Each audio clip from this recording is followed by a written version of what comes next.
हाँ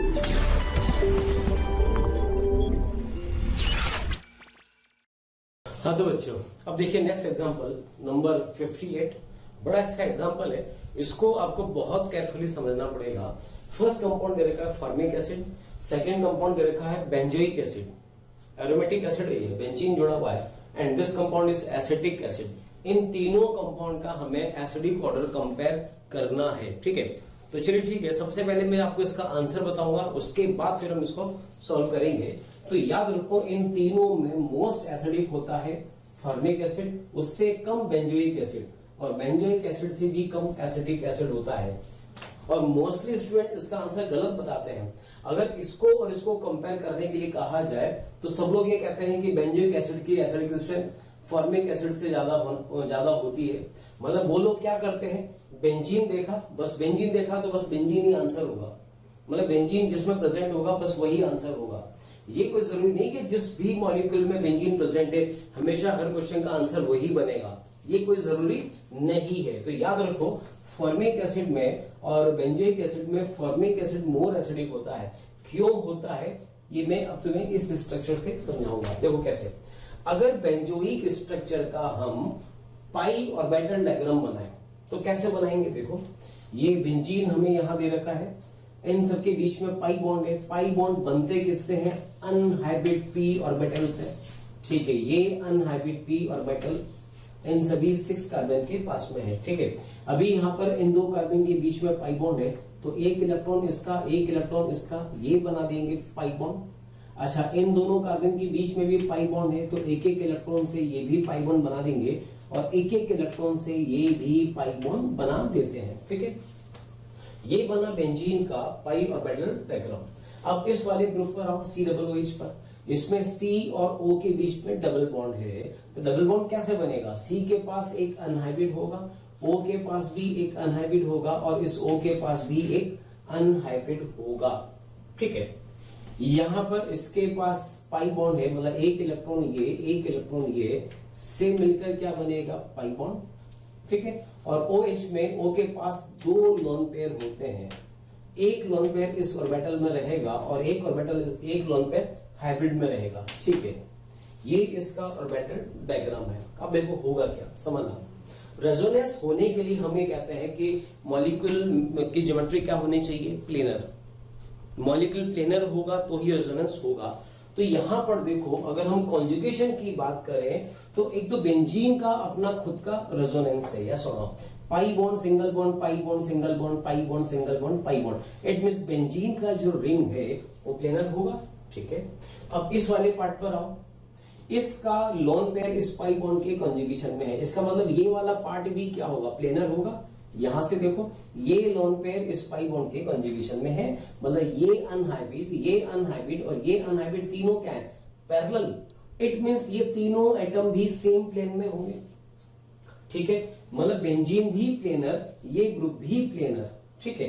अब देखो, इस वाला, ये वाला जो डबल बॉन्ड है, ये डबल बॉन्ड इस डबल बॉन्ड के भी कॉन्जुगेशन में है, या सुनो, यहां पर आओ, ये वाला जो पाई बॉन्ड है, ये पाई बॉन्ड इस लोन पेयर की कॉन्जुगेशन में है, तो ये पाई बॉन्ड इस पाई बॉन्ड के भी तो कॉन्जुगेशन में है। इसका मतलब ये हुआ कि ये वाला ग्रुप और ये वाला जो ग्रुप है ये सेम प्लेन में होंगे, दोनों सेम प्लेन में होंगे, कोई डाउट नहीं। चलो ठीक है।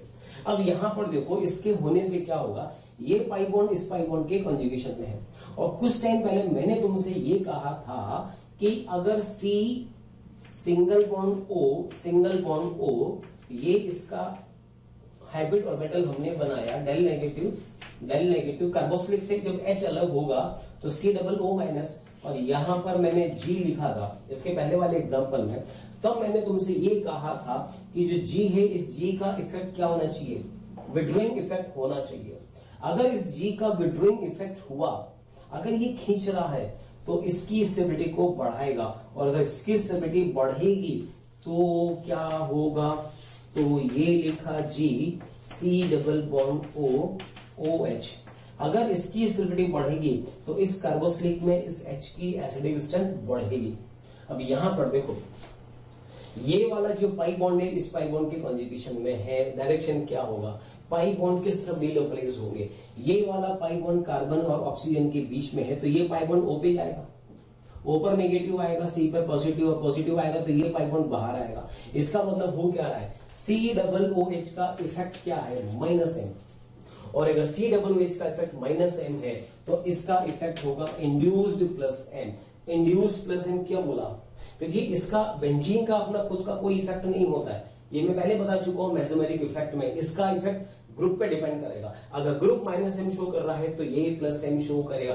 +M का मतलब इसका इलेक्ट्रॉनिक डिस्प्लेसमेंट किस तरफ हो रहा है, बेंजीन से इधर की तरफ, और अगर ये इस तरफ इलेक्ट्रॉन्स इधर की तरफ आएंगे, ठीक है, तो इस H की एसिडिक स्ट्रेंथ को कम कर देंगे। अगर ये इलेक्ट्रॉन को खींच रहा होता तो इसकी एसिडिक स्ट्रेंथ को बढ़ा देता, लेकिन यहां पर ये खींच नहीं रहा, ये तो इलेक्ट्रॉन दे रहा है। क्यों दे रहा है फिर से बताओ, क्योंकि ये पाई बॉन्ड इस पाई बॉन्ड के कॉन्जुगेशन में है और ये पाई बॉन्ड कार्बन और ऑक्सीजन के बीच में है, और ऑक्सीजन का इलेक्ट्रॉन एक्टिविटी कार्बन से ज्यादा होता है तो ये पाई बॉन्ड तो ऑक्सीजन बढ़ जाएगा, तो डेफिनेटली बेंजीन का पाई बॉन्ड बाहर आ जाएगा, मतलब बेंजीन इलेक्ट्रॉन देने का काम कर रहा है। तो बेंजीन का इफेक्ट क्या हुआ, +M क्या करेगा, इस कार्बोक्सिलिक ग्रुप की एसिडिक स्ट्रेंथ को कम कर देगा, ठीक है। इसलिए फॉर्मिक एसिड की एसिडिक स्ट्रेंथ बेंजोइक एसिड से ज्यादा होती है, इसकी कम हो जाती है। और याद रखना इसके रिस्पेक्ट में यहां पर ये जो CH3 है, इस CH3 का इफेक्ट क्या होता है, +I, ये इफेक्ट होता है +I। तो और इसका जो +I होता है वो इसके इंड्यूस्ड +M से ज्यादा होता है, तो चूंकि +I ज्यादा होगा तो इसकी एसिडिक स्ट्रेंथ और भी कम हो जाती है। तो इन तीनों का आंसर हो जाएगा ये वाला, ठीक है। चलो ठीक है, इसके बाद एक बड़ा अच्छा एग्जांपल और ले रहे हैं, बहुत ही इंपॉर्टेंट कॉन्सेप्ट, एग्जांपल नंबर 59।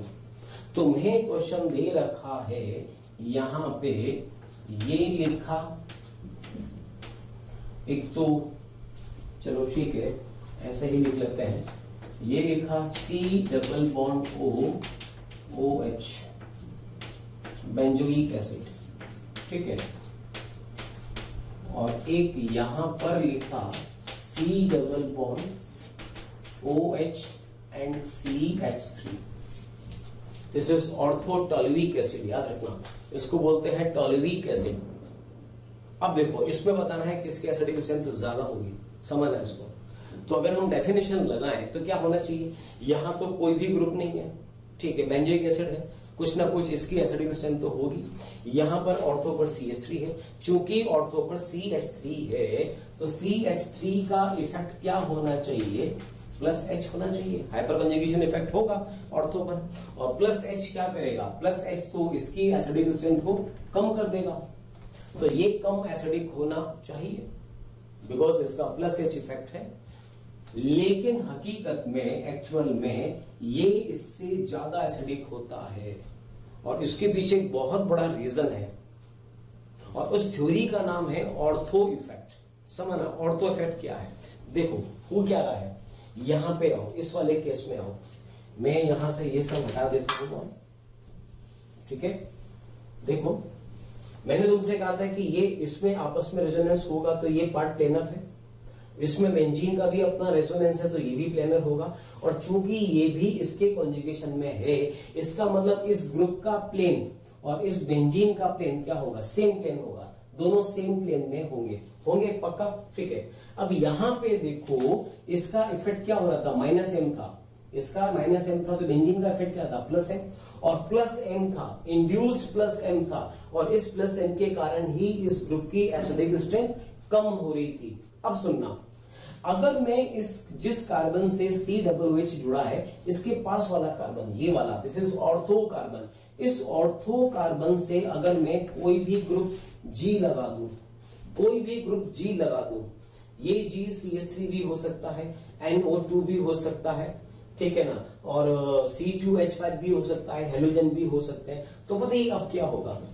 अब ये जो ग्रुप है, ये ग्रुप क्या करेगा, इस वाले ग्रुप को रिपेल करेगा, क्योंकि इसकी इनसे डिस्टेंस क्या है, कम है, तो इसकी इनसे डिस्टेंस कम है, तो ये ग्रुप इस ग्रुप को रिपेल करेगा, तो रिपेल करेगा तो क्या होगा, ये वाला इस ग्रुप की टेंडेंसी क्या होगी, क्या इसकी नेचर होगी, अपनी डिस्टेंस बढ़ाने की।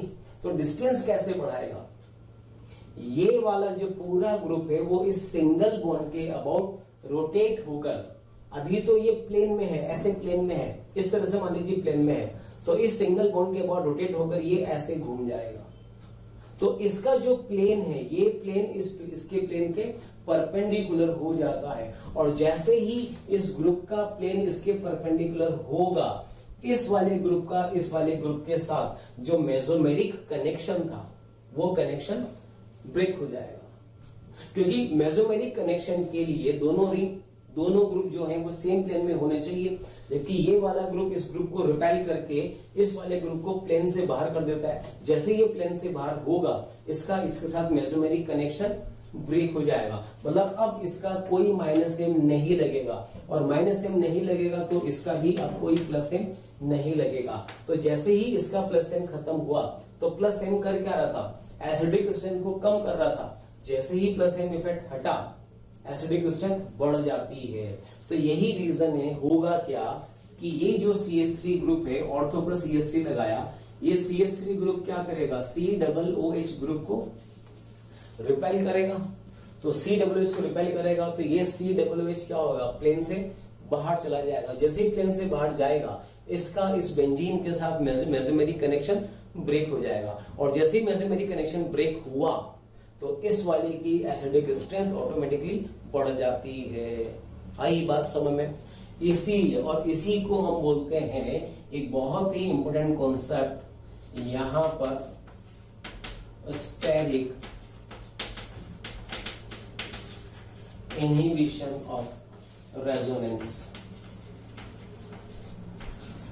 और शॉर्ट में बोलते हैं इसको SIR इफेक्ट। ठीक है, और बेसिकली इसका एक नाम और होता है ऑर्थो इफेक्ट। जो इसका सही नाम है वो है ऑर्थो इफेक्ट। बुक्स वगैरह में यही नाम तुम्हें मिलेगा, ऑर्थो इफेक्ट। मतलब ऑर्थो इफेक्ट क्यों बोला, ऑर्थो इफेक्ट इसलिए बोला है कि ये जो इस तरह का इफेक्ट है, ये तभी अप्लाई होगा जब ग्रुप कहां पे लगा हो, ऑर्थो पोजीशन पर लगा हो। अगर ये ग्रुप मेटा या पैरा पर जुड़ा होता तो ऐसा कोई इफेक्ट नहीं होता है।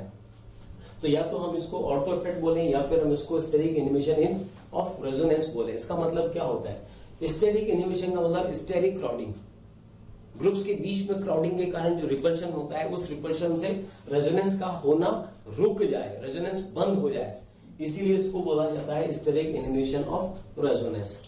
तो ऑर्थो इफेक्ट का मतलब क्या है कि ऐसे कंपाउंड, ये कौन से कंपाउंड है, ortho substituted benzoic acid is more acidic than benzoic acid and its meta and para isomer.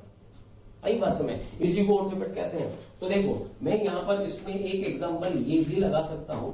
ये मैंने एग्जांपल यहां पे लिखा COOH, यहां लिखा CH3, ठीक है। एक यहां पर एग्जांपल हमने लिखा, जो CH3 हमने ऑर्थो पे लिखा था, वो CH3 को हमने मेटा पर भी लिखा, और उसी CH3 को हमने पैरा पर भी लिखा। ठीक है, अब इस केस में देखो, याद रखना यहां पर कभी भी ऑर्थो पर कोई भी ग्रुप आ जाए, बेंजोइक एसिड के ऑर्थो पोजीशन पे कोई भी ग्रुप आ जाए, तो मैं सीधा SIR लगाना है। तो यहां पर कौन सा इफेक्ट लगा देंगे हम, SIR, और जैसे ही SIR इफेक्ट लगेगा, ये वाला कंपाउंड मोस्ट एसिडिक हो जाएगा इन दोनों के रेस्पेक्ट में। ठीक है, तो ये तो हुआ मोस्ट एसिडिक। अब इसमें और इसमें अगर हम कंपेयर करें तो कैसे कंपेयर करेंगे, तो देखो यहां CH3 मेटा पर है, मेटा पर है तो CH3 का इफेक्ट क्या लिया जाएगा, only and only plus I। यहां पर ये पैरा पर है तो पैरा पर कौन सा इफेक्ट लेंगे, प्लस H लेंगे। अब बताओ इन दोनों में से मोर एसिडिक कौन, तो हमको पता है प्लस इफेक्ट जो होता है वो एसिडिक स्ट्रेंथ को कम करता है, तो जिसका प्लस इफेक्ट कम होगा वो मोर एसिडिक होगा। तो प्लस I में और प्लस H में मोर एसिडिक कौन हुआ, प्लस I वाला। तो आंसर A होगा, then B, then C।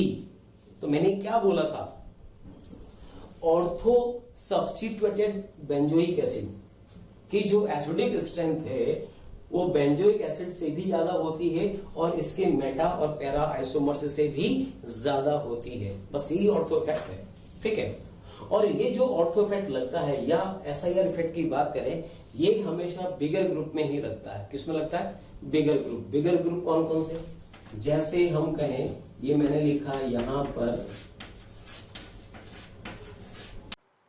Thank you students, इतना स्नेह और प्यार देने के लिए। आप लोगों ने मेरे को और मोशन परिवार को जो प्यार दिया है, जो स्नेह दिया है, मैं उसके लिए धन्यवाद कहता हूं। हजारों बच्चे हमारे वीडियो लेक्चर देख के लाभान्वित हो रहे हैं। बेटा, आप सभी बच्चों से रिक्वेस्ट है कि डिस्क्रिप्शन बॉक्स में जाइए और लिंक को क्लिक करिए और फ्री में अपना रजिस्ट्रेशन मोशन में सुनिश्चित करें।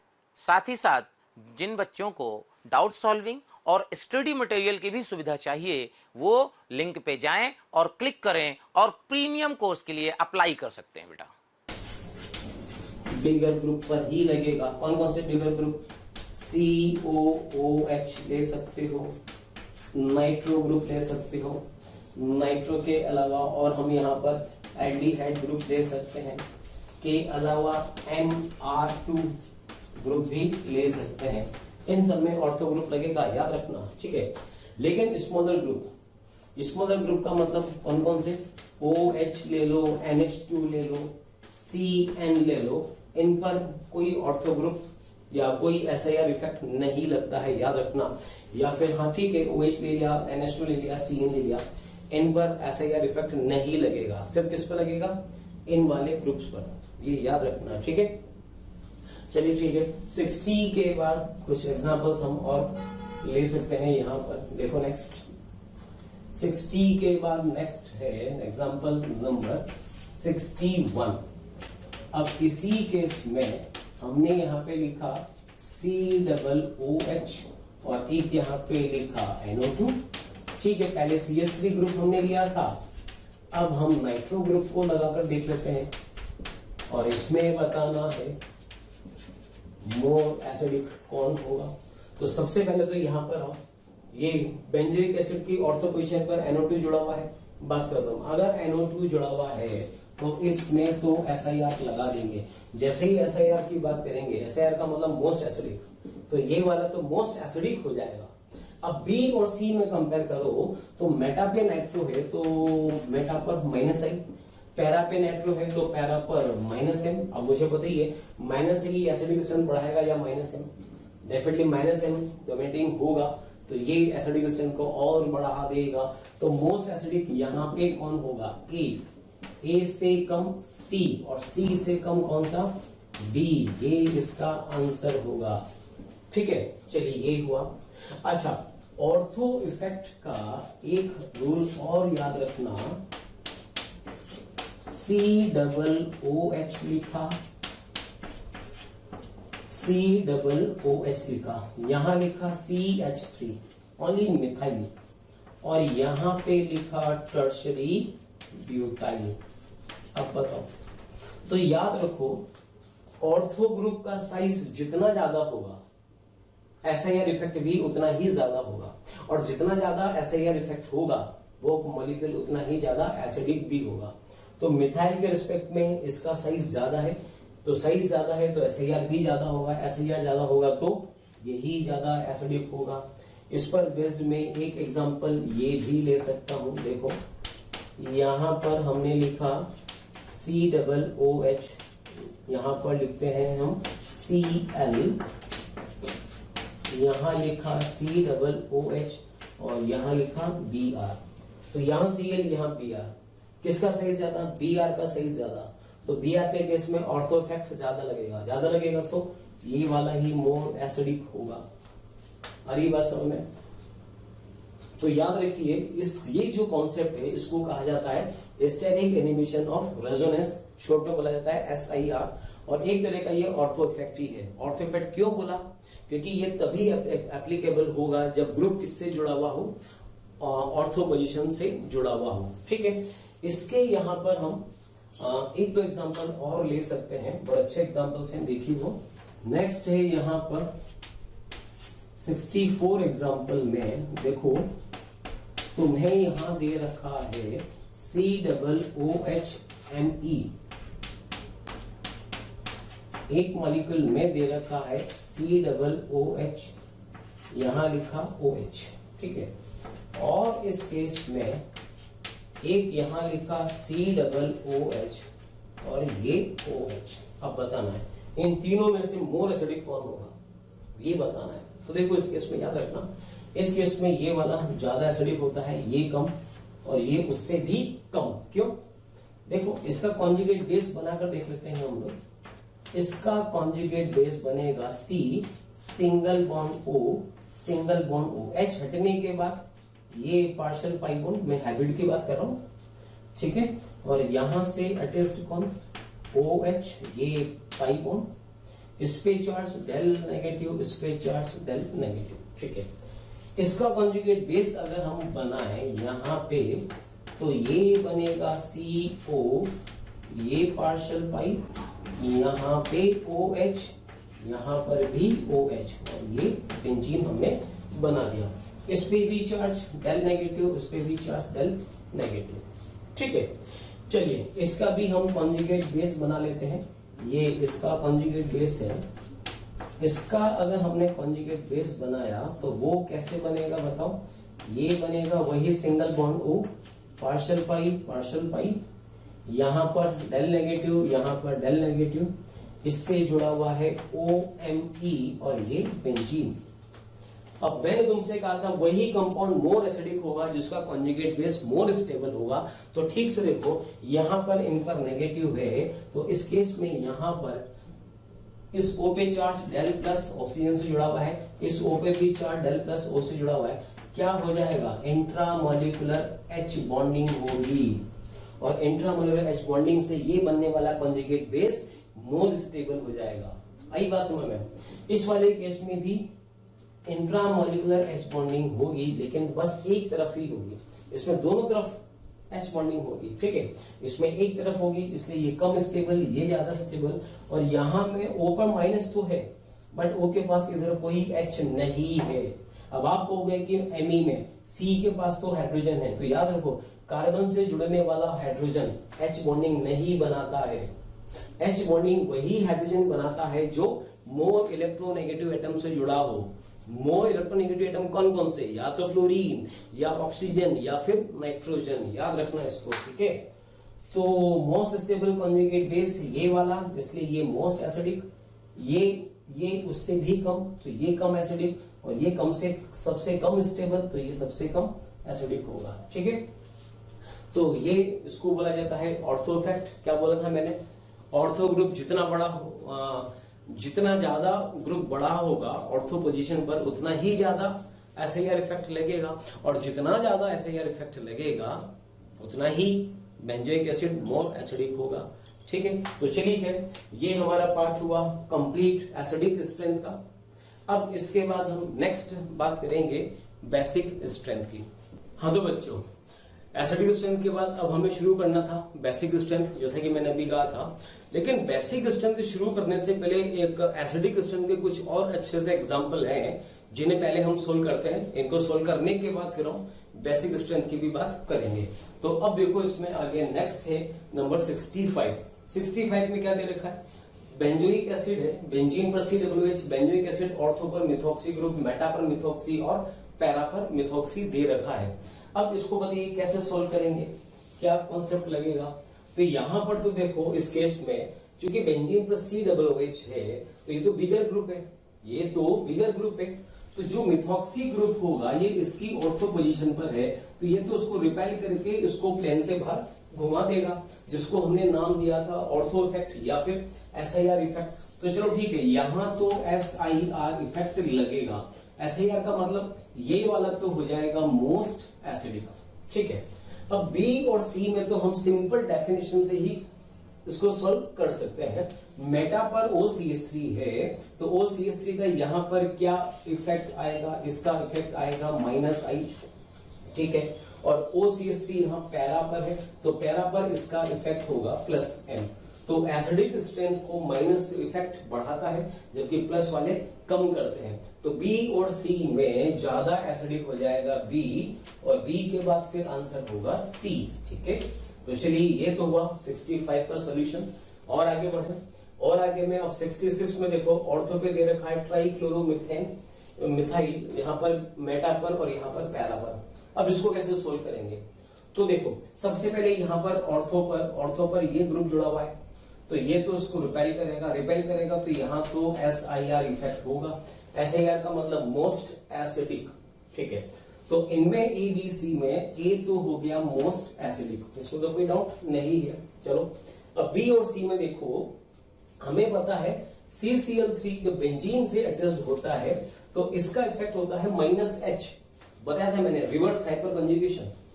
तो जब CCl3 ऑर्थो पे या पैरा पर होगा तो रिवर्स हाइपर कंजुगेशन शो करेगा। तो यहां पर -H की हम बात ना करके SIR की बात करेंगे। लेकिन चूंकि पैरा पर है तो पैरा पर अब इसका इफेक्ट होगा -H, रिवर्स हाइपर कंजुगेशन। और अगर मेटा पर है तो फिर -H ना लेकर इसका अब हम इफेक्ट कौन सा लेंगे? -I। तो यहां -I, यहां पर -H। अब बताइए एसिडिक स्ट्रेंथ को कौन बढ़ाएगा कौन कम करेगा? माइनस वाले इफेक्ट तो दोनों ही एसिडिक स्ट्रेंथ को कम करते हैं, तो फिर जिसका माइनस इफेक्ट कम होगा वो ज्यादा एसिडिक हो जाएगा। तो इसमें -I और -H में कौन सा इफेक्ट वीक होगा? ये वीक होता है, इंडक्टिव इफेक्ट वीक होता है। तो ये वाला जो मॉलिक्यूल होगा, ये वाला मॉलिक्यूल मोर एसिडिक होगा इसके रेस्पेक्ट में। तो यहां पर ऐसा एक सेकेंड, ये -I है -H है, तो हम एसिडिक स्ट्रेंथ की बात कर रहे हैं। एसिडिक स्ट्रेंथ तो माइनस वाला एसिडिक स्ट्रेंथ को बढ़ाता है, माइनस वाला एसिडिक स्ट्रेंथ को बढ़ाता है। तो जिसका -I ज्यादा होगा वो ज्यादा एसिडिक होगा। तो ज्यादा एसिडिक तो फिर तो ये वाला होगा, क्योंकि -H की वैल्यू -I से ज्यादा होती है। वो थोड़ा सा मैं स्लिप करा था, तो उसको करेक्शन करो। -I और -H में कौन सा वैल्यू ज्यादा होता है? -H वैल्यू ज्यादा होता है। तो C वाला मोर एसिडिक और B वाला लीस्ट एसिडिक हो जाएगा। याद रखना इसको, ठीक है। अब आप यहां पर एक नोट इसमें लिख सकते हो, नोट जो अभी तक हमने एग्जाम्पल करे हैं ये वाले और इसके पहले वाले, ठीक है। तुम्हें याद होगा अभी हमने यहाँ पर OCH3 लिखा, इसके पहले एग्जाम्पल मैंने यहाँ पर ओनली CH3 भी लिखा था, ठीक है। तो ऐसे केस में एक जनरल हम कह सकते हैं कि एक ग्रुप मैंने कंसिडर करा है। एक बार ग्रुप को मैंने ऑर्थो पे लिखा, ये वाला कौन सा आइसोमर ऑर्थो, ये मेटा पे लिखा तो ये मेटा, और ये पैरा पे लिखा तो ये पैरा आइसोमर, ठीक है।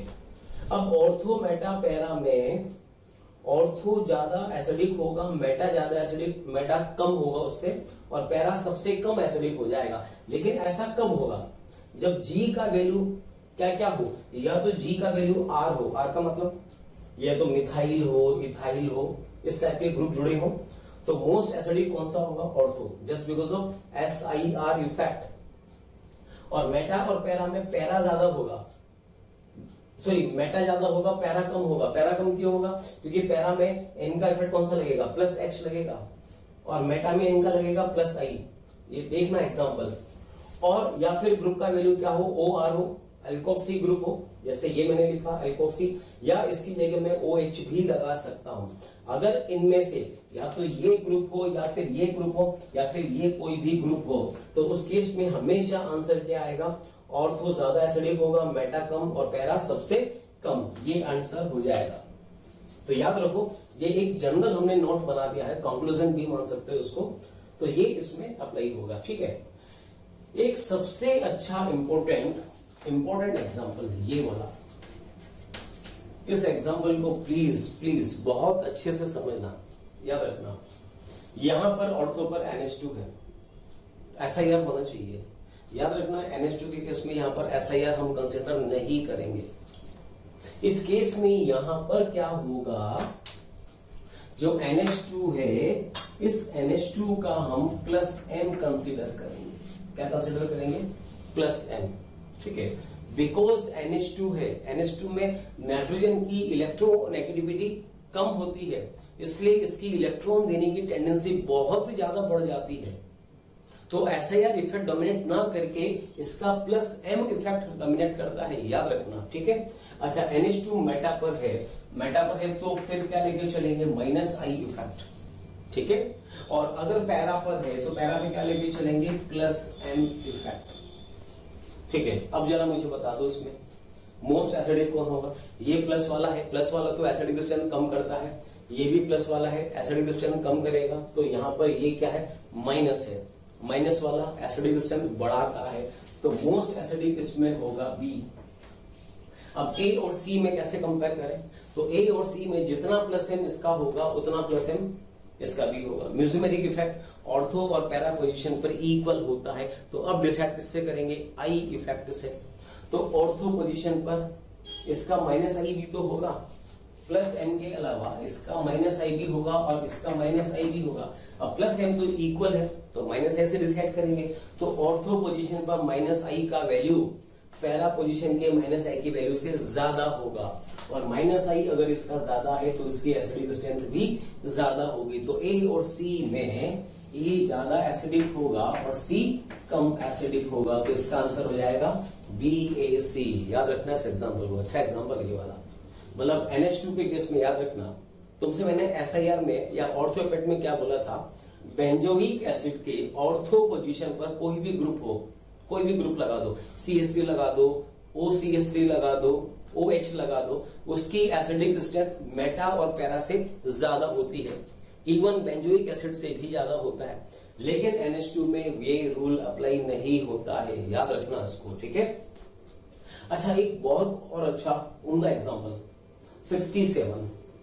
प्यारे बच्चों, हमें कमेंट्स में रोज कई सारी रिक्वेस्ट आ रही है कि इस टॉपिक पर वीडियो बनाएं या फिर ये वाला टॉपिक हमें समझाएं। तो मैं आपसे रिक्वेस्ट करता हूं कि आप हमारा जो YouTube चैनल है उसे सब्सक्राइब करें और जो बेल आइकन है उसे हिट करें। ये मैं ऐसा इसलिए कह रहा हूं कि हमारे जितने भी जो भी टॉपिक आप लोग कह रहे हैं कि इसका वीडियो बनाइए या फिर ये हमें समझाएं, ये सब ऑलरेडी उस पर अपलोड कर रखा है। तो अगर आप हमारे चैनल को सब्सक्राइब करते हैं तो मैं आपको ये सुनिश्चित करता हूं कि आपका कोई भी लेक्चर मिस नहीं होगा और जो भी आगे आने वाले वीडियो होंगे वो भी आप आसानी से देख सकेंगे। बेंजीन पर 2 COOH है, दूसरा कॉमन नेम होता है थैलिक एसिड, और पैरा पोजीशन ऑर्थो पोजीशन पर है तो थैलिक एसिड और पैरा पोजीशन पर है तो टेरेप्थेलिक एसिड, ये इनके नाम होते हैं। इसमें क्या सोल्व करना है, इसमें हमें बताना है इसके Ka1, इन दोनों कंपाउंड के Ka1 और Ka2 को कंपेयर करना है। अब ये Ka1 Ka2 क्या है समझना, इसमें 2 कार्बोक्सिलिक ग्रुप है, तो दोनों में से अगर एक H रिलीज हो तो वो जो वैल्यू होगी उसको बोलेंगे Ka1, और अगर दूसरा H भी रिलीज हो जाए तब हम वैल्यू बात करेंगे Ka2 की। इसमें ये पहले H ये अलग हो जाए तो Ka1 और फिर ये भी अलग हो जाए तो फिर Ka2 की बात करेंगे। अब देखो, ये A है, ये B है, ठीक है, इसको हमने नेम दे दिया A, इसको नेम हमने दे दिया B। अब देखो, ये A ये बना रखा, लिखा हुआ है ऑलरेडी, थैलिक एसिड है, एक H अलग हो जाए, कौन सा, ये अलग हो कि ये अलग हो, कोई सा भी अलग कर दो, एक ही बात है। मान लीजिए ये वाला H अलग हुआ, ठीक है, तो H अलग हुआ तो ये वैल्यू हमने कौन से मानी, Ka1। तो यहां पर C डबल बॉन्ड OH, ये तो एज इट इज रहेगा, लेकिन यहां पर क्या बन जाएगा, H हटने के बाद कौन सा H हमने हटाया, ये वाला H हटाया, तो इस O पे चार्ज माइनस आएगा। जैसे ही यह माइनस आएगा, इस H से ये इंट्रामोलिकुलर H बॉन्डिंग बनाएगा, और जब इंट्रामोलिकुलर H बॉन्डिंग बनेगी तो बनने वाला कॉन्जुगेट बेस मोर स्टेबल होगा, ठीक है। अब इस वाले में आओ, टेरेप्थेलिक एसिड को यहां लिखा वापस से, इसमें से H प्लस रिलीज करा, Ka1 इसकी वैल्यू हमने लिखी, तो क्या होगा, हमने ये माना कि ये वाला H अलग हुआ तो COOH ये तो एज इट इज है, इसमें से ये H प्लस अलग हुआ तो क्या बनेगा, COO माइनस। अब देखो, इस माइनस में और इस माइनस में एक फर्क है, यहां तो इस माइनस की इस H से डिस्टेंस कम है लेकिन इनके बीच में डिस्टेंस ज्यादा है, तो यहां तो H बॉन्डिंग हो जाएगा, यहां H बॉन्डिंग नहीं होगा। इट मींस ये वाला कॉन्जुगेट बेस इस कॉन्जुगेट बेस से मोर स्टेबल है, ज्यादा स्टेबल है, तो इसका मतलब ये हुआ कि इसकी वैल्यू इससे ज्यादा। तो Ka1 A वाले का ज्यादा होगा किससे, B वाले से।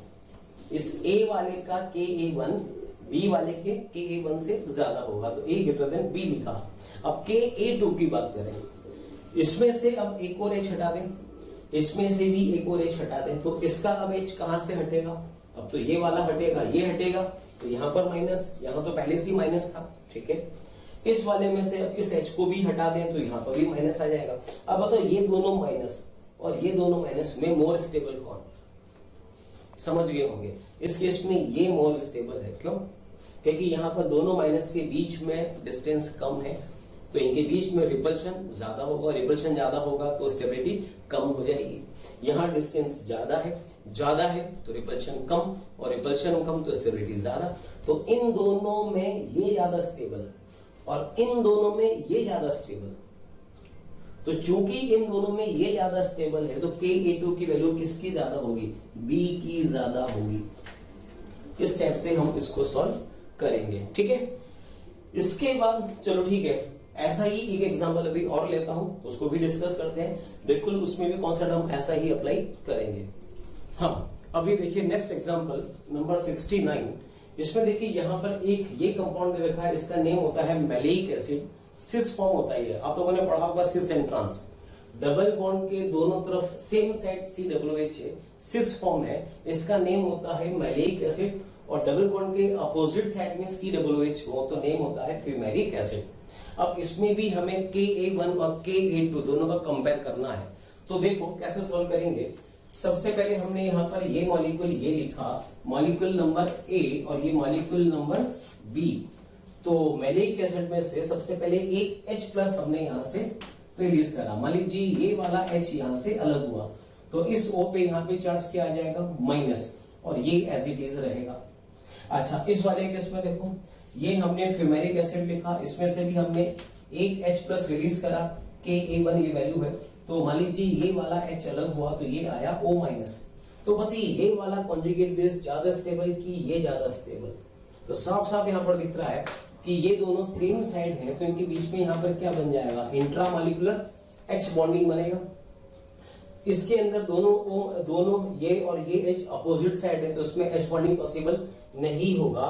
तो कहने का मतलब ये है कि इन दोनों में ये मोर स्टेबल है, ये लिखा मोर स्टेबल। चलो ठीक है, अब Ka2 की वैल्यू के लिए एक और H+ रिलीज करना पड़ेगा। कौन सा H+ रिलीज करा? इसमें से इस H को हटा दिया, तो अब ये O- तो था ही, ये भी O- हुआ। इस वाले में इस वाले H को हटा दिया तो यहां पर भी O- आया। अब बताइए इस डाई एनाइन में ये ज्यादा स्टेबल है कि ये ज्यादा स्टेबल है? तो सेम चार्ज जितने क्लोज होते हैं उतने ही उनके बीच में रिपल्शन होगा तो स्टेबिलिटी कम हो जाएगी।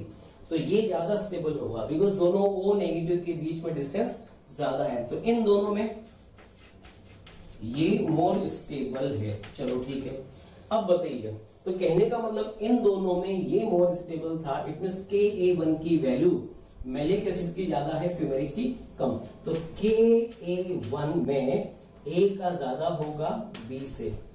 A कौन सा कंपाउंड? Malic acid. B कौन सा कंपाउंड? Fumaric acid. लेकिन अगर Ka2 की वैल्यू की बात करें तो इन दोनों में ये स्टेबल है, तो Ka2 की वैल्यू इसकी ज्यादा होगी। तो इस केस में आंसर हो जाएगा A लेस देन B। ठीक है, इस टाइप से ये क्वेश्चन हम सॉल्व करेंगे। अब उसके अलावा थोड़े से ये 2-3 एग्जांपल और हैं, थोड़ा इनको भी डिस्कस करते हैं। अच्छे एग्जांपल है। यहां पर देखो एग्जांपल नंबर 70 है। ये क्वेश्चन हम लोग पहले डिस्कस कर चुके हैं, आप देखना इसके पिछले लेक्चर में। एक्चुअल में ये 70 नहीं है, ये एग्जांपल नंबर 42 है। 42 नंबर पे देखना, ये एग्जांपल हमने लिख रखा है। वहां पर मैंने तुमको क्या बोला था इसके आंसर में, और ये बहुत इंपॉर्टेंट एग्जांपल है, ये भी मैंने कहा था, इसमें क्वेश्चन आ चुका है, जेई में ये क्वेश्चन आ चुका है। इसमें मैंने तुमसे कहा था कि अगर OH की पैरा पर NO2 है तो इफेक्ट क्या लेंगे? -N। अगर मेटा पर है तो इफेक्ट क्या आएगा? Only -I। और अगर ऑर्थो पर है तो इफेक्ट क्या आएगा? -M। ठीक है, तो बताइए कौन ज्यादा एसिडिक होना चाहिए? तो सबसे ज्यादा मैंने वहां पर आंसर तुम्हें बोला था कि इसका जो एस पर द डेफिनेशन आंसर क्या होना चाहिए था? सबसे ज्यादा C होना चाहिए था, उससे कम A और उससे कम B। फिर मैंने ये भी कहा था कि ये ऑर्डर नहीं होता है, सही आंसर इसका होता है A greater than C then C greater than B। ये इसका करेक्ट आंसर है। ऐसा क्यों? चलो ठीक है, वहां पर मैंने क्या बात करी थी, एक बार फिर से बात करते हैं। इसका माइनस एम, इसका माइनस एम सेम होगा, तो माइनस आई से डिसाइड करेंगे। तो ये ऑर्थो पोजीशन पर है, ऑर्थो पोजीशन का माइनस आई का वैल्यू ज्यादा होता है, इसलिए ये ज्यादा एसिडिक होना चाहिए था, सी ज्यादा एसिडिक होना चाहिए था। बट मैंने वहां पर ये भी कहा था कि इनके बीच में यहां पर इंट्रामॉलिक्यूलर एच बॉन्डिंग है, इसलिए इसकी ये वाला एच ओ से बॉन्डेड होता है, इसलिए ये इजीली यहां से अलग नहीं हो पाता। और यही रीजन है कि इसकी एसिडिक स्ट्रेंथ इससे कम हो जाती है, ठीक है ना। अब बात यह है कि इससे ज्यादा क्यों? तो देखो बी और सी में किस इफेक्ट का फर्क आ रहा है। बी और सी में इसका माइनस आई ले रहे हैं तो इसका माइनस एम ले रहे हैं, तो अगर एक का माइनस आई और एक का माइनस एम है तो माइनस एम को प्रेफरेंस देंगे, ना कि एच बॉन्डिंग को। हम एच बॉन्डिंग में हम ए और सी में ही वेरिएशन दे रहे हैं, ए में भी माइनस एम उतना ही होगा जितना सी में माइनस एम होगा। जो फर्क आ रहा है वो सिर्फ माइनस आई का है, और माइनस आई वीक इफेक्ट होता है। तो अगर माइनस आई का ही डिफरेंस आ रहा है तो इंट्रामॉलिक्यूलर एच बॉन्डिंग को प्रेफरेंस देंगे। लेकिन एक के अंदर माइनस आई आ रहा है और दूसरे में माइनस एम आ रहा है, तो फिर इंट्रामॉलिक्यूलर एच बॉन्डिंग की बात ना करके फिर हम माइनस एम इफेक्ट को प्रेफरेंस देंगे, ठीक है। अब इस बेसिस पर ये एग्जांपल हमें करने हैं 71 एंड 72। अब देखो इस केस में यहां पे पहले बताओ इंट्रामॉलिक्यूलर एच बॉन्डिंग कहां पर होगी? इसमें तो पॉसिबल नहीं है, ऑर्थो पर ही पॉसिबल है। ऑर्थो सिर्फ इसमें आ रहा है, तो हमने यहां पर लिख दिया कि इसमें इंट्रामॉलिक्यूलर एच बॉन्डिंग होगी, कोई प्रॉब्लम नहीं है, ठीक है। अब इफेक्ट देखो, यहां पर इस NO2 का इफेक्ट माइनस एम पैरा पर है, और इसका इफेक्ट माइनस आई मेटा पर है। यहां पर आओ, इसका इफेक्ट माइनस एम और इसका इफेक्ट माइनस आई, बोलो, ठीक है। उसके बाद अब सी में आए, तो अब सी में देखो, सी में क्या क्या इफेक्ट आ रहा है। इसके रिस्पेक्ट में ये भी मेटा पर, तो इसका भी माइनस आई, ठीक है, और ये भी मेटा पर, इसका भी माइनस आई। तो बताइए इसमें सबसे ज्यादा इस केस में इसमें एक सेकेंड, इसमें एक हल्का सा गड़बड़ हुआ है। यहां इसका माइनस एम लिया है तो ये ऑर्थो पर है, तो ऑर्थो पर भी तो हम माइनस एम ही लेंगे, ठीक है। तो देखो इसमें एक माइनस एम, इसमें दोनों माइनस एम वाले ग्रुप, और इसमें दोनों माइनस आई वाले ग्रुप। बहुत अच्छा क्वेश्चन है ये वाला, ठीक है। तो बताइए किसको प्रेफरेंस दोगे, कौन ज्यादा एसिडिक होगा? तो भाई इसमें तो एक अकेला माइनस एम है, एक अकेला माइनस आई, इसमें दोनों माइनस एम है, और माइनस एम वाले मोर एसिडिक होंगे। तो यहां पर इसमें और इसमें किस चीज का फर्क आ रहा है, डिफरेंस किस इफेक्ट का आ रहा है? इसका माइनस एम, इसका माइनस एम, ये दोनों तो सेम। इसमें देखो यहां इसका माइनस आई है और यहां माइनस एम, तो मैंने बोला था माइनस आई और माइनस एम का अगर डिफरेंस आ रहा है तो माइनस एम को प्रेफरेंस देंगे, ना कि इंट्रामॉलिक्यूलर एच बॉन्डिंग को। तो मोस्ट एसिडिक इसमें होगा बी के बाद होगा ए, और सबसे कम एसिडिक होगा सी सबसे कम एसिडिक क्यों होगा? देखो सी में दोनों ही माइनस आई वाले ग्रुप हैं, ठीक है। चलो ठीक है, उसके बाद नंबर आएगी 72 नंबर। 72 में कैसे करेंगे? देखो यहां पर ये ऑर्थो पर है माइनस एम, ये भी ऑर्थो पर है माइनस एम। अच्छा एच बॉन्डिंग तो होगा, यहां पर एच बॉन्डिंग होगा, यहां पर भी एच बॉन्डिंग होगा, ठीक है, दोनों तरफ एच बॉन्डिंग होगा। इस वाले केस में इसका भी माइनस एम, इसका भी माइनस एम, ऑर्थो पर है माइनस एम, पैरा पर है माइनस एम, इसमें भी अब यहां पर इंट्रामॉलिक्यूलर एच बॉन्डिंग होगा। अब देखो पहले इफेक्ट को इफेक्ट से कंपेयर करो, minus M minus M minus M minus M, इधर भी 2 माइनस एम, इधर भी 2 माइनस एम, तो मेसोमेरिक इफेक्ट तो दोनों में सेम है। अब आंसर किससे निकलेगा? अब आंसर निकलेगा इंट्रामॉलिक्यूलर एच बॉन्डिंग से। इसमें इंट्रामॉलिक्यूलर एच बॉन्डिंग है, ये हाइड्रोजन इससे भी बॉन्डेड है और ये हाइड्रोजन इससे भी बॉन्डेड है, तो इस हाइड्रोजन का यहां से अलग होना आसान नहीं होगा। इस केस में इंट्रामॉलिक्यूलर एच बॉन्डिंग सिर्फ एक तरफ है, तो ये एच थोड़ा इजीली निकल सकता है। तो यही रीजन है कि बी की एसिडिक स्ट्रेंथ ए से ज्यादा होगी। आ रही बात समझ? तो चलिए ठीक है, ये हमने एसिडिक क्वेश्चन के कई सारे एग्जांपल्स सॉल्व करे हैं, एंड मुझे पूरी उम्मीद है कि तुम्हें ये कॉन्सेप्ट समझ में आया होगा, इसको अच्छे से पढ़िएगा। चलिए ठीक है, अब इसके बाद हम स्टार्ट करेंगे बेसिक स्ट्रेंथ। चलिए बच्चों, एसिडिक स्ट्रेंथ हम लोगों का कंप्लीट हो चुका है, अब नेक्स्ट पार्ट हम लोग शुरू करने वाले हैं बेसिक स्ट्रेंथ, ठीक है। तो यही हमारा नेक्स्ट टॉपिक होगा।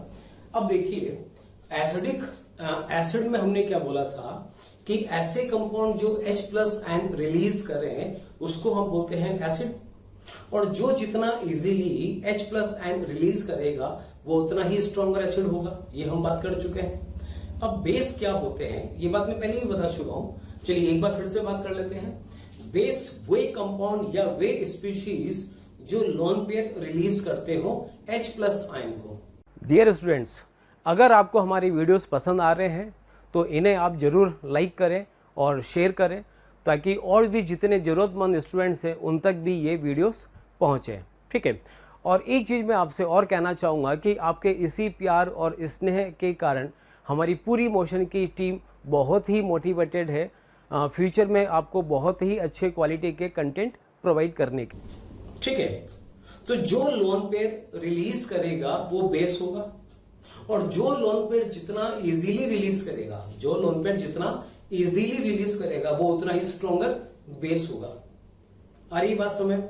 अब देखिए इन क्वेश्चंस को सोल्व करने से पहले थोड़ा सा ऐसे मान के चलिए कि मान लीजिए दो अलग अलग कंपाउंड है, कंपाउंड ए कंपाउंड बी, इसके पास भी लोन पेयर है, इसके पास भी लोन पेयर है।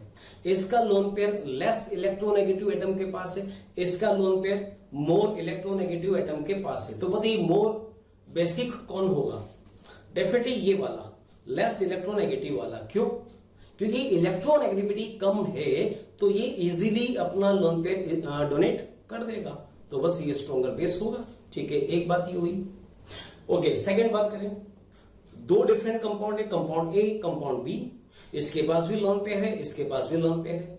इसका लोन पेयर रेजोनेंस में पार्टिसिपेट नहीं कर रहा है, मतलब लोकलाइज्ड है, जहां पर है वहीं पर ही है। और इसका लोन पेयर रेजोनेंस में पार्टिसिपेट कर रहा है, मींस डी लोकलाइज्ड है, एक पोजीशन से दूसरी पोजीशन पे जा रहा है। तो बताइए ए और बी में ज्यादा बेसिक कौन होगा? डेफिनेटली ए वाला। क्यों?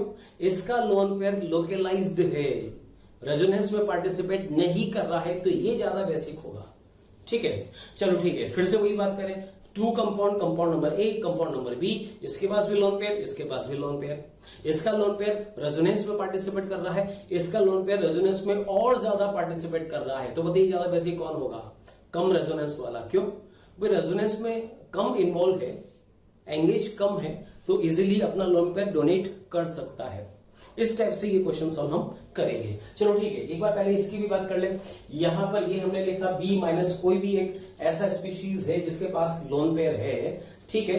ये स्पीशीज न्यूट्रल भी हो सकता है, तो नेगेटिव चार्ज भी हो सकता है, कुछ भी हो सकता है। चलो ठीक है, ये अपना लोन पेयर दे रहा है, किसको दे रहा है? H प्लस आयन को, मतलब H प्लस आयन से बॉन्ड बना रहा है, ठीक है। तो इसने इलेक्ट्रॉन दिया, अपना एक इलेक्ट्रॉन H को दिया, तो H क्या हो गया? न्यूट्रल।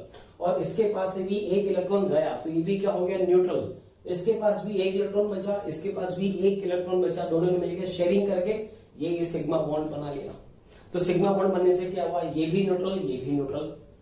तो इलेक्ट्रॉन पेयर दिया किसने? बी ने दिया, तो बी यहां पर क्या है? बेस। और ये बी H प्लस से बॉन्ड बनाने के बाद कन्वर्ट किसमें होगा? कॉन्जुगेट एसिड में। जैसे एसिड से क्या बना था? कॉन्जुगेट बेस बना था, यहां पर बेस से क्या बनेगा? Conjugate acid. आई बात समझ में? तो इस कंपाउंड की जो बेसिक स्ट्रेंथ है, ये जो बेसिक स्ट्रेंथ है, ये डिपेंड करेगा, डायरेक्टली प्रोपोर्शनल होगा स्टेबिलिटी ऑफ कॉन्जुगेट एसिड से। भाई रिएक्शन ऐसे हम कहें, इस रिएक्शन का ये प्रोडक्ट है, ये रिएक्टेंट है, प्रोडक्ट जितना स्टेबल होगा रिएक्शन उतना ही फास्ट होगा। तो याद रखो, basic strength directly proportional to stability of conjugate acid. जितना स्टेबल कॉन्जुगेट एसिड बनेगा, कंपाउंड की बेसिसिटी उतनी ही ज्यादा होगी। और याद रखो, directly proportional to electron pair donating tendency, ये इस टॉपिक का master concept. Directly proportional to electron pair donating tendency, जो जितना आसानी से अपना लोन पेयर डोनेट करेगा वो उतना ही स्ट्रॉन्ग बेस होगा। ओके, डायरेक्टली प्रोपोर्शनल टू के बी, रिएक्शन कांस्टेंट है, तो के बी का वैल्यू जितना ज्यादा होगा बेसिसिटी उतनी ज्यादा। और inversely proportional to P K B, P K B क्या होता है? P K B is anti log of K B. इसको मैं ऐसे भी लिख सकता हूं, PKB equals to anti log of KB। याद रखो, तो जिसकी KB की वैल्यू ज्यादा होगी उसके लिए PKB की वैल्यू उतनी ही कम हो जाएगी। याद रखो। चलो ठीक है, तो ये तो एक बात हुई। अब हम बात करें क्वेश्चंस की। तो जैसा मैंने अभी तुमसे कहा था बेसिक स्ट्रेंथ कैसे निकालेंगे, कंपाउंड ए कंपाउंड बी, उस बेसिस को उसको याद रखो। देखो तुम्हें दे रखा है यहाँ पर माइनस, सॉरी फर्स्ट एग्जांपल। एक चीज समझना, ऑर्गेनिक केमिस्ट्री में जो फर्स्ट और सेकंड एग्जांपल है इसमें हमको यहाँ पर नेगेटिव चार्ज दे रखा है, नेगेटिव चार्ज आयन दे रखा है। जबकि अगर यहाँ पर देखो थर्ड में भी आयन दे रखे हैं, फोर्थ में, फिफ्थ में, सिक्स में, सेवंथ में इसमें कंपाउंड है। याद रखना, हम आयन की स्टेबिलिटी को कंपेयर कर सकते हैं कभी भी कहीं पर भी, लेकिन कंपाउंड की स्टेबिलिटी को कंपेयर नहीं कर सकते। किन्हीं भी दो अननोन कंपाउंड की स्टेबिलिटी को हम कंपेयर नहीं कर सकते। हाँ, अगर वो एक फैमिली को बिलोंग कर रहा है तो फिर हम स्टेबिलिटी कंपेयर कर सकते हैं, लेकिन अननोन कंपाउंड, एक इस फैमिली का एक दूसरी फैमिली का, उनकी स्टेबिलिटी को हम कभी भी कंपेयर नहीं कर सकते, हमेशा याद रखना। ठीक है, चलिए तो यहां पर देखो फर्स्ट एग्जांपल में हमें बात करनी है इनकी बेसिक स्ट्रेंथ की। कौन ज्यादा बेसिक है? तो देखो सब पर नेगेटिव नेगेटिव नेगेटिव का मतलब सबके पास लोन पेयर है। सी पर लोन पेयर, एन पर लोन पेयर बना सकते हैं, नहीं बना रखा है यहाँ पर। ये एन के पास लोन पेयर, अच्छा एन के पास 2 लोन पेयर होंगे, ओ नेगेटिव में ओ के पास 3 लोन पेयर, और एफ नेगेटिव में एफ के पास 4 लोन पेयर। बताइए कौन ज्यादा बेसिक होगा? यहां पर नंबर ऑफ लोन पेयर से बात नहीं करेंगे कि जिसके पास ज्यादा लोन पेयर वो उतना ही ज्यादा बेसिक। गलत। बेसिक वही ज्यादा होगा जिसकी इलेक्ट्रॉन पेयर देने की टेंडेंसी कम होगी, इलेक्ट्रॉन देने की टेंडेंसी ज्यादा होगी। तो यहां पर देखो C minus, N minus, O minus, F minus second period को बिलोंग कर रहे हैं, सेम पीरियड को बिलोंग कर रहे हैं। तो किससे सोल्व करेंगे? इलेक्ट्रोनेगेटिविटी से। तो इलेक्ट्रॉन देने की टेंडेंसी किसकी ज्यादा? डेफिनेटली जिसकी इलेक्ट्रोनेगेटिविटी कम। तो सबसे कम इलेक्ट्रोनेगेटिविटी होती है कार्बन की इन चारों में।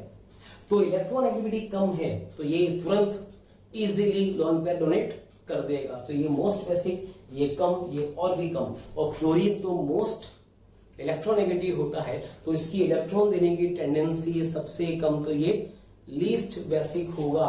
तो मोस्ट बेसिक यहाँ पे कौन? ये हो जाएगा। और वैसे भी हमको पता है F माइनस मोस्ट स्टेबल होता है, तो जो मोस्ट स्टेबल एनायन होगा वो लीस्ट बेसिक होगा। ठीक है, सबसे कम बेसिक होगा। Number 2 F minus, Cl minus, Br minus, I minus कर चुके हैं ये सब। बताइए कौन ज्यादा स्टेबल? I minus stable. क्यों? बिकॉज I माइनस का साइज सबसे ज्यादा है और जिसका साइज ज्यादा होगा उस पर नेगेटिव चार्ज मोस्ट स्टेबल होगा। तो अगर I माइनस स्टेबल है तो मोस्ट बेसिक कौन? F माइनस, उससे कम Cl, उससे कम Br और सबसे कम I माइनस। ऐसे सॉल्व करेंगे। ठीक है, चलिए नंबर 3 पर आ जाओ। Number 3 O minus, S minus ion दे रखा है, स्टेबिलिटी से कंपेयर कर सकते हैं, आसानी से हम स्टेबिलिटी से कंपेयर कर सकते हैं। बताइए O एंड S किससे कैसे करेंगे? इलेक्ट्रोनेगेटिविटी या साइज? सेम ग्रुप के एटम है ये, तो साइज से सॉल्व करेंगे। ऑक्सीजन का साइज कम होता है, सल्फर का साइज ज्यादा। जिसका साइज ज्यादा वॉल्यूम ज्यादा, और वॉल्यूम ज्यादा तो इलेक्ट्रॉन डेंसिटी कम, और इलेक्ट्रॉन डेंसिटी कम मतलब नेगेटिव चार्ज डेंसिटी कम, और चार्ज डेंसिटी कम तो इलेक्ट्रॉन देने का टेंडेंसी भी कम। जिसका वॉल्यूम कम होगा, याद रखना, 2 डिफरेंट एटम है, एक का साइज कम है, एक का साइज ज्यादा है, दोनों के पास लोन पेयर है। तो जिसका वॉल्यूम कम होगा, जिसका साइज कम होगा, उसकी इलेक्ट्रॉन देने की टेंडेंसी ज्यादा होगी। ये हमेशा याद रखना। तो O माइनस में और S माइनस में मोर बेसिक कौन होगा? ऑक्सीजन। याद रखो। ठीक है, अब यहां पर ये हमें कंपाउंड दे रखे हैं। अब इसमें कैसे करेंगे? देखो NH3 में N के पास लोन पेयर, H2O में O के पास लोन पेयर। ठीक है, तो बताइए कैसे निकालेंगे? नाइट्रोजन ऑक्सीजन सेम पीरियड के एलिमेंट है, इलेक्ट्रोनेगेटिविटी से निकाल सकते हैं।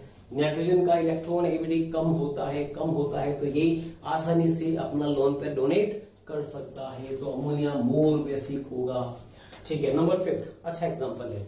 First compound is water, second compound is alcohol and third compound is ether, ROR, ether होता है।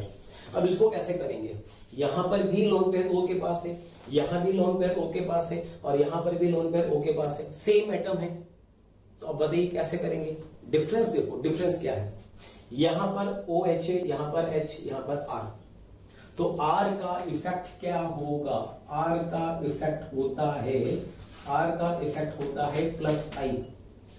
तो प्लस आई क्या करेगा, इलेक्ट्रॉन्स रिलीज करेगा, ऑक्सीजन को इलेक्ट्रॉन देगा, तो ऑक्सीजन पे इलेक्ट्रॉन डेंसिटी बढ़ेगी। तो इलेक्ट्रॉन डेंसिटी बढ़ेगी, जब इसके पास इलेक्ट्रॉन्स ज्यादा आएंगे तो ये भी तो अपना लोन पेयर आसानी से डोनेट कर सकेगा। तो वाटर में और अल्कोहल में ज्यादा बेसिक कौन, अल्कोहल।